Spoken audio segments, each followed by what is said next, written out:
Hello and welcome to the Gooner Talk, back again with you guys for another show, for another episode of our Arsenal transfer show, our daily 8 a.m. UK time show, which we've now done for our 73rd episode in a row. Arsenal still have only signed one player, but we could be getting a little bit closer to the next one with Lokonga edging towards that official announcement. He's been in London for a while. We're going to talk a lot about that and more, and get your thoughts too in the comments section as well. I hope you're doing good. I hope you're doing well this morning. If you could drop a like on today's video and subscribe to the channel if you are new, I would appreciate it. Turning that notification bell on too, so you never miss a show. And if you'd like to help support the channel, you can by hitting that join button as well. Good morning, everyone in the chat box. Good to see you guys tuning in as always. Goose morning from Social. I mean, I don't know what, are you working on a farm this morning, Social? Maybe that's where you're at right now. Interesting choice of words. Let's crack on with our first story of the day, which revolves not necessarily around a transfer, but specifically around pre-season and Kieran Tierney. You probably saw images emerge from the Arsenal Twitter account yesterday that Kieran Tierney has now joined up with his teammates in Scotland, of all places, of course, his homeland. And what's great about this is that Tierney once again going to show how he sets an example to his teammates by leaving his holiday early, cutting it short, and joining up with the squad to become the first player back from the European Championships who took part. Of course, Scotland did get knocked out during the group stage, and we saw Bernd Leno, who didn't play, but Germany did progress through to the last 16. Bukayo Saka got to the final, and Granit Xhaka got to the quarterfinals with Switzerland after beating France. And so their holiday is extended a little bit longer than Tierney's, but as far as we're aware, the reports that emerged yesterday do tell us that Tierney did indeed cut his time short to join the lads up in Scotland. And clearly, maybe, possibly, he wants to be involved for the pre-season match against Rangers, Celtic's big rivals. Maybe that has something to do with it. If it does, I mean, that's great. I mean, when are we going to see this guy become captain? That's all I want to ask. That's all I want to know. Is it a ticking time bomb for when it actually happens and gets announced? When Aubameyang probably moves on, that Tierney will become Arsenal's new captain, and he would make a fantastic option for the club as well.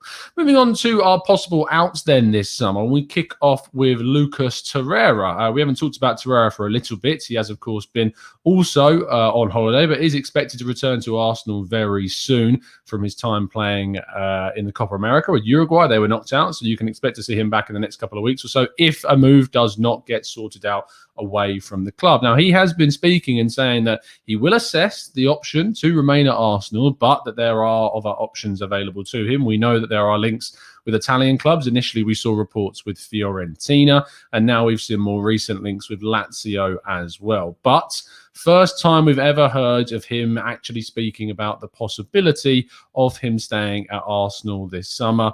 I don't know how you guys feel about that. Maybe we'll get onto some of the questions a little bit later on and we'll talk about him. But that for me is a little bit of a surprise, seeing the fact that he was so intent on leaving Arsenal. But keeping his options open just in case something doesn't happen. And Arsenal are, of course, very light in midfield. So keeping him wouldn't be the worst idea, but I think a lot of people would pretty much want to keep him on in the kind of area of selling him for a fee and keeping that money in the club to reinvest in other positions. But we will wait and see how this one unfolds over the next coming weeks or so.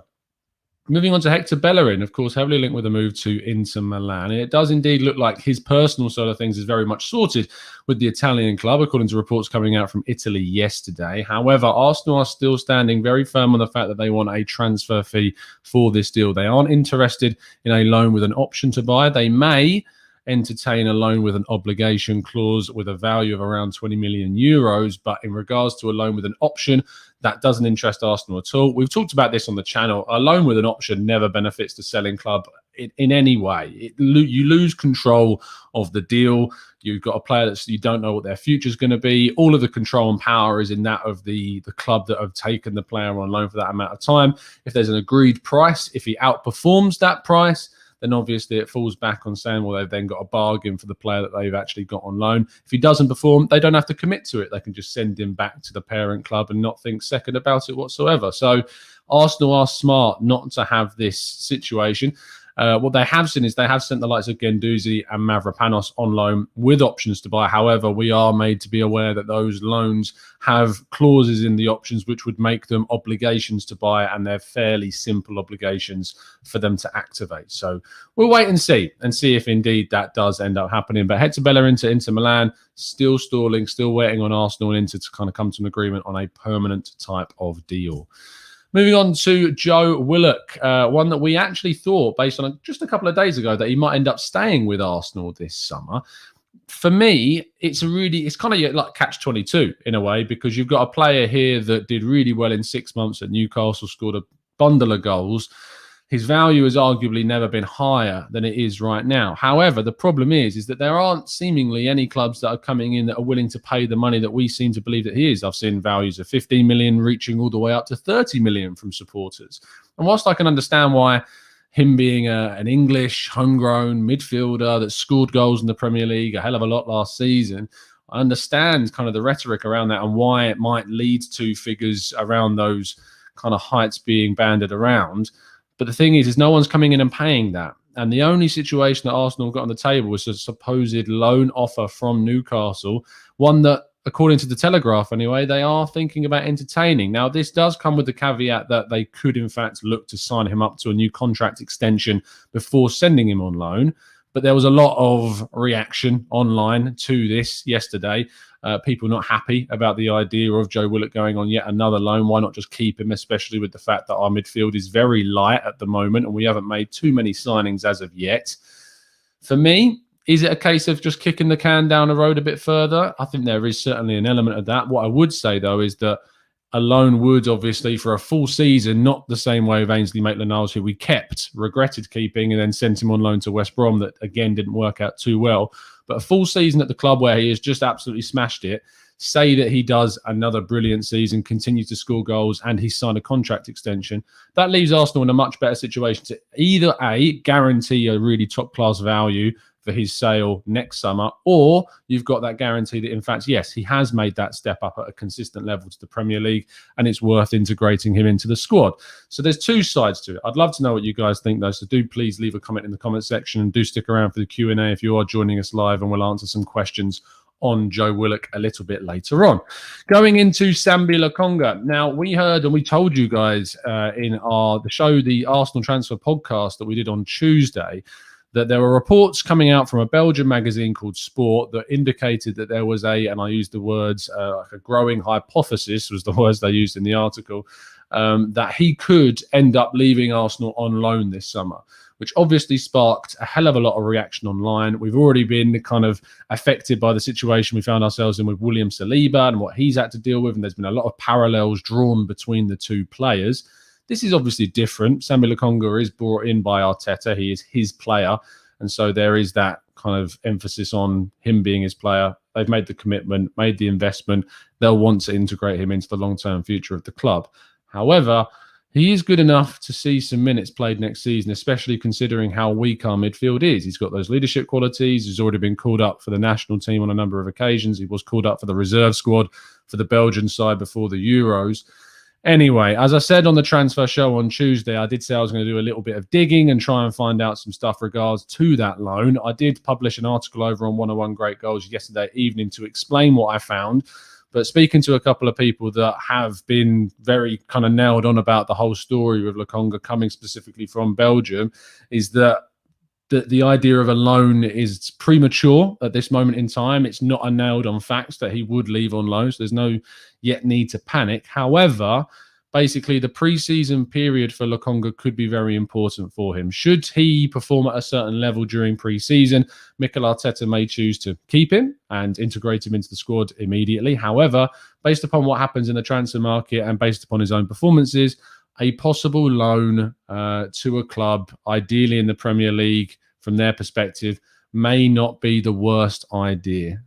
So it's basically a case of wait until pre-season. They're going to see how he does, and then a loan may come from there. So that is very much it's very much one to think about and consider and be patient with until we really know what's going on. You'd have to imagine, though, it's not going to come as a shock to Lokonga. They've just signed him up. They would have been very transparent about their plan, and so that is going to be really sorted out during the preseason tour of Florida, which we're expecting him to travel on. He could even be announced within the next few days officially. So we'll have to wait and see. Moving on to the possible ins then this summer, and Sam Johnstone has been subject to a rejected bid from West Ham of around £10 million, according to David Ornstein of The Athletic.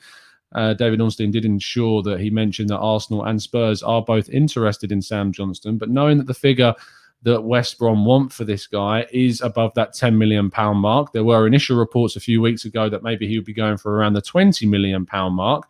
He is someone that Arsenal are liking because of the fact he's homegrown, Premier League experience. They want a backup goalkeeper in that mould.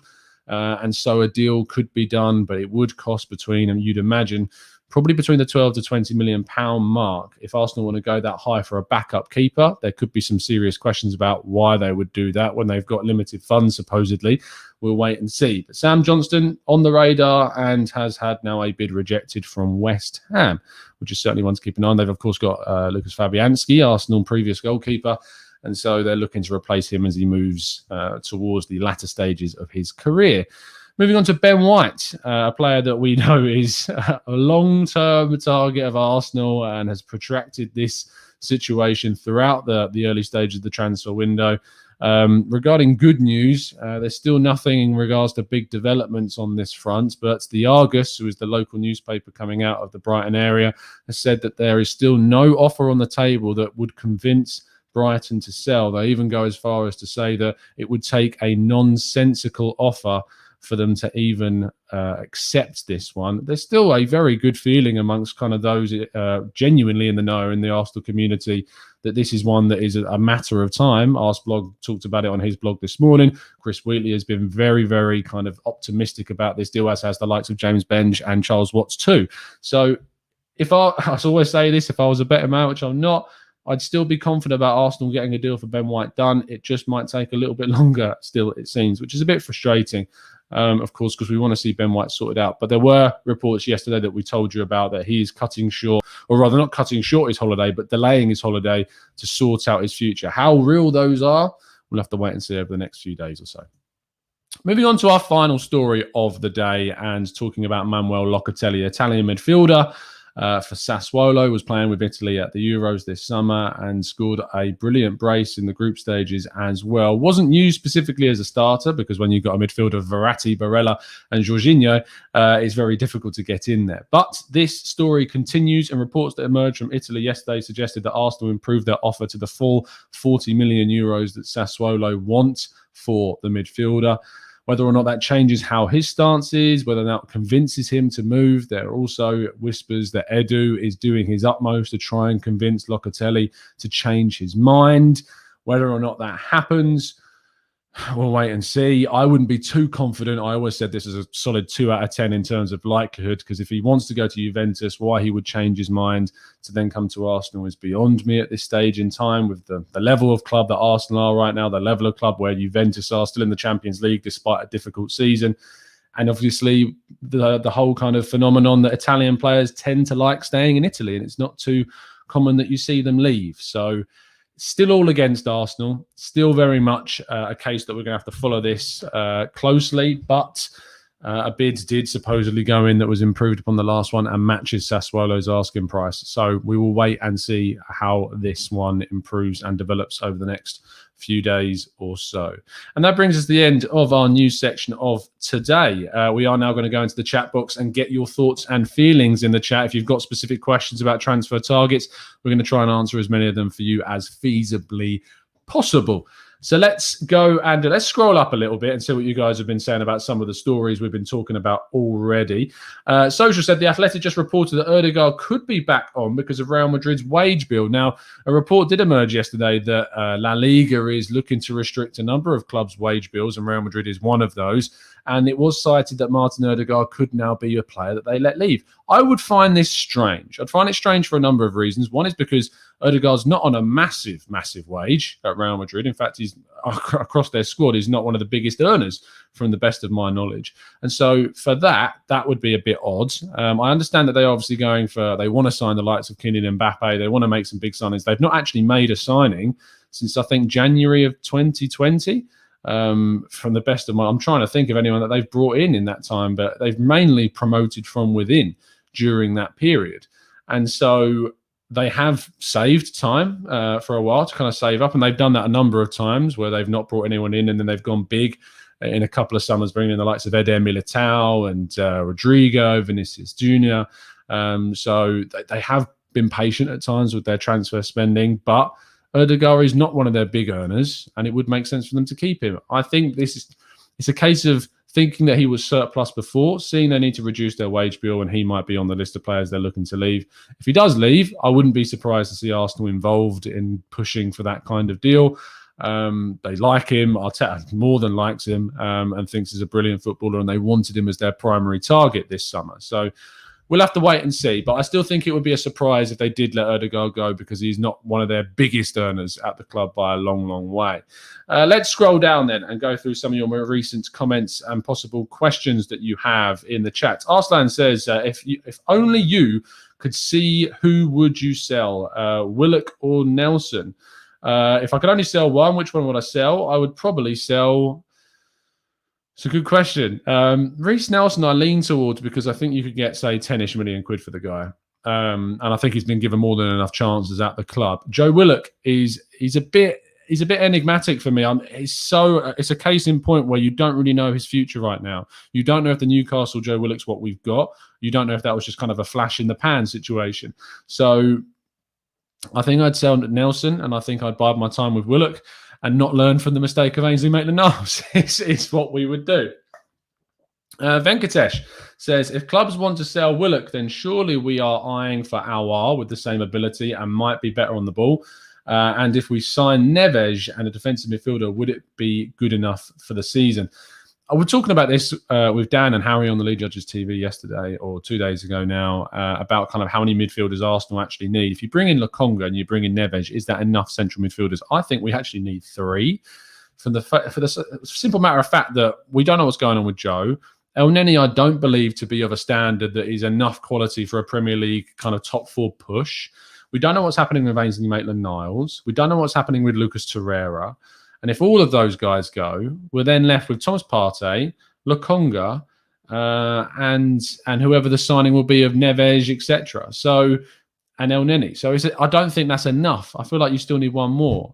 So I would be looking to bring one more in. Aouar, I've had my reservations about. We've talked about it on a number of occasions. He is an 8.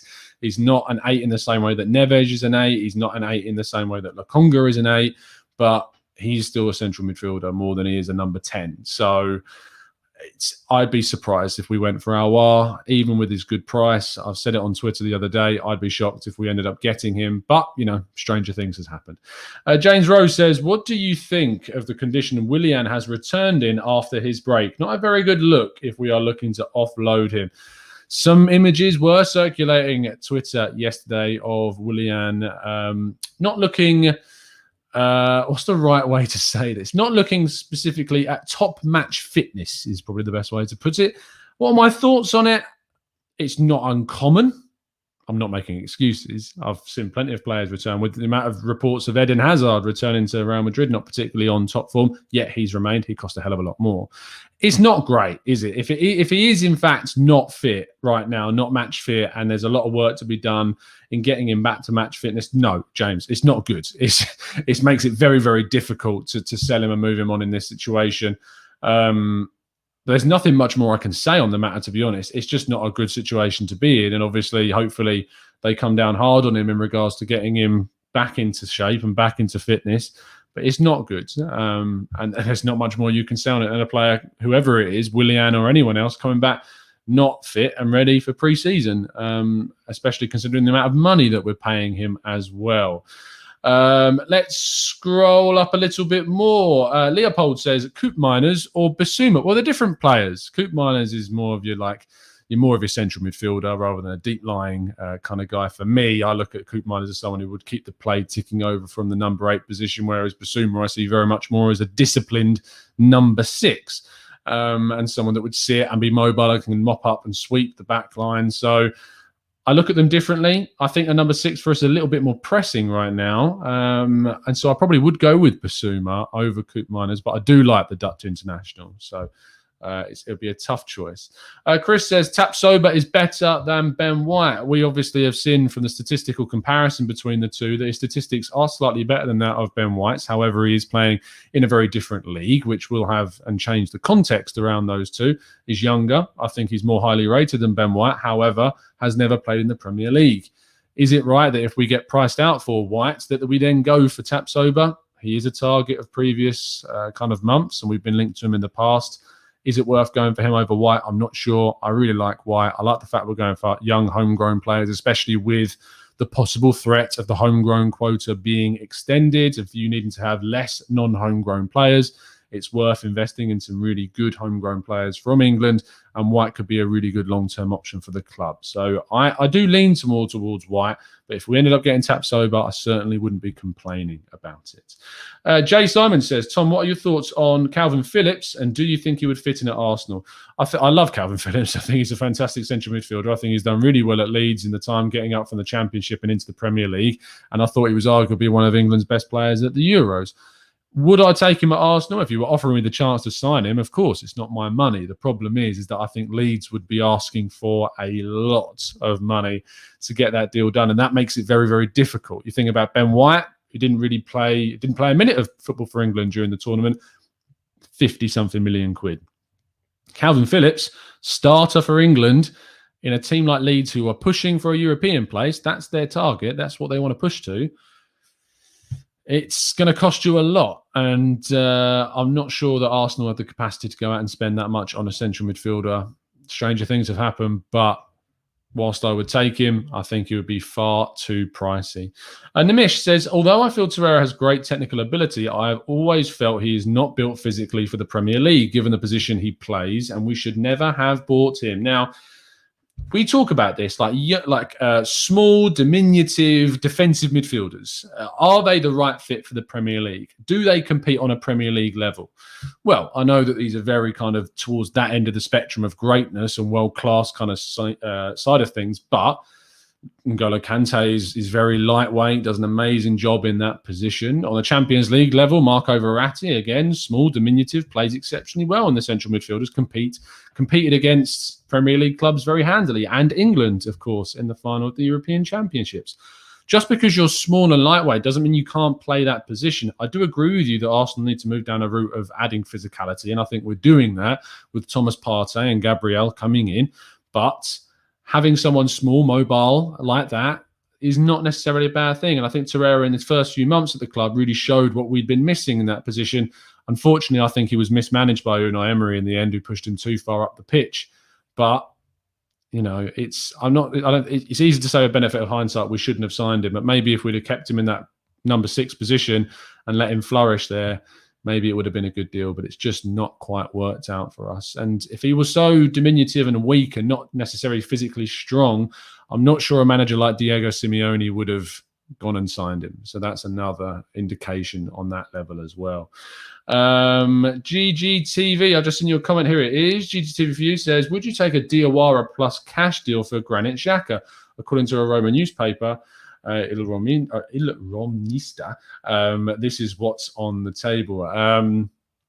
Diawara was linked, wasn't he, with Arsenal last summer, and we actually did a tactical breakdown on him. I'm not sure he's of the level that improves on what we've got. He's not better than Granit Xhaka, that's for sure. I've always kind of looked at any signing that Arsenal make, unless it's a very young profile like a Lokonga, for instance.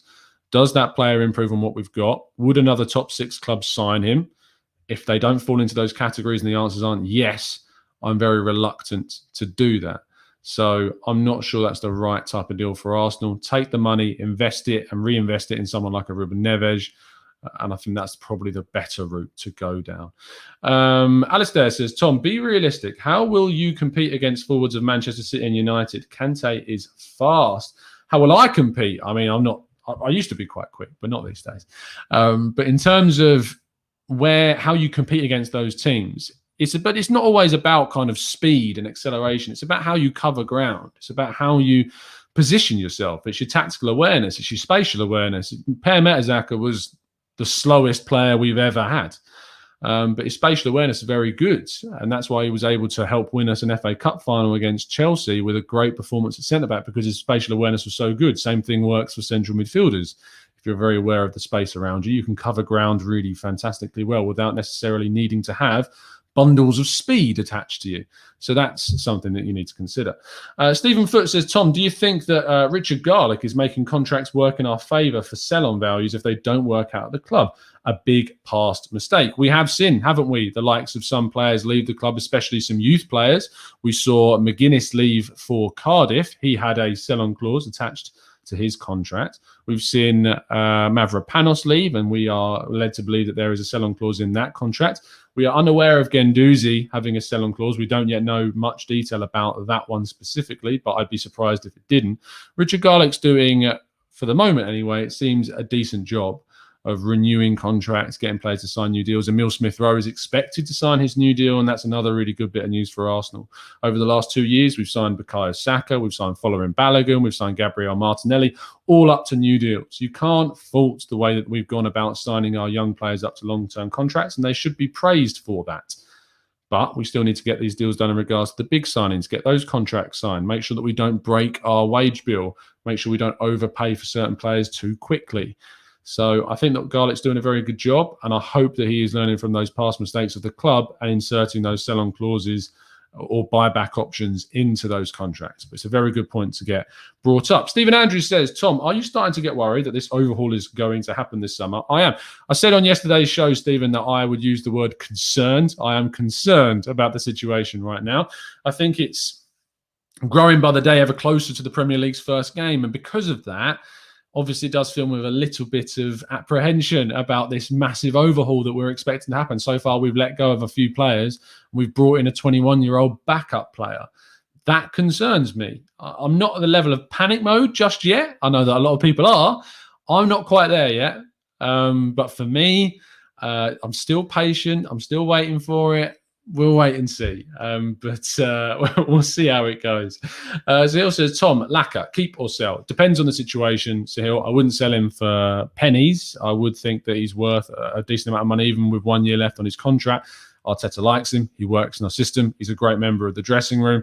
All of those factors. For me, if you were either selling one or the other, I would lean towards Aubameyang. I'd give Lacazette a 1 year extension. I also don't think that there is a whole host of strikers in this window. People use names like Ivan Toney or Vlahovic, but these are going to cost you a hell of a lot of money. And I think maybe that there's better options for us. And you have to consider that we have to give Follow and Balogun a chance this season whilst we've got two aging strikers at the club. So why not give Lacazette a 1 year extension, focus your investment on midfield and defence, and then next summer or January, then target that striker position as our main priority focus when Aubameyang's got 1 year left on his deal, when Lacazette is no longer here. I feel like there are greater priorities than striker this season. And fingers crossed we give Balogun an opportunity to kind of come through and make a kind of stamp on the first team.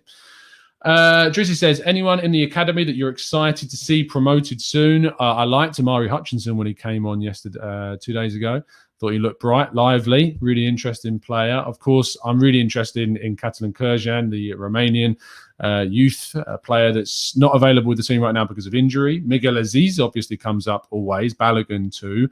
Kido Taylor-Hart, who's expected to sign a new deal at the club as well. He's another one that's really, really liked. I like the look of Clark, who spent time on loan at Oldham, I think, last season. So he's also quite highly rated. Even though Okonkwo didn't have the best of games by a long stretch against Hibernian, he is still very much highly rated as a goalkeeper, and that performance did not represent him as a goalkeeper by any stretch of the imagination. You've also got other players in the team as well, like Rekic, who was also playing, was already a Tunisian international.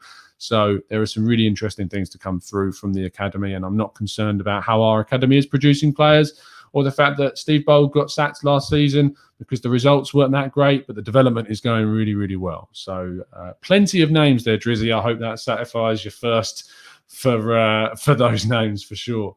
Salve says, Johnstone or Woodman, who would be second choice goalkeeper for us? I'd rather Johnstone. I think he's a more accomplished Premier League level goalkeeper than Woodman, of course. But worst comes to worst, I don't think Woodman's that bad of an option personally. Ron Raj, thank you so much for the donation, mate. He says, thoughts about Aarons and Lamptey as our right backs. I feel this position needs a full revamp. I agree with you, Ron. I think it certainly needs a massive revamp. And thank you ever so much for the donation.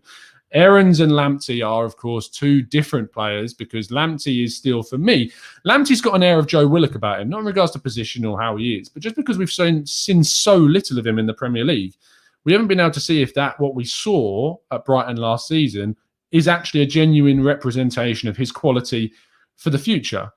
It looked great at the time, but because of injuries, we didn't get to see too much of it. And so it's quite a high-risk signing was you to go to, say, Lamptey. However, Max Aarons is a consistent 7 out of 10 minimum player every single game.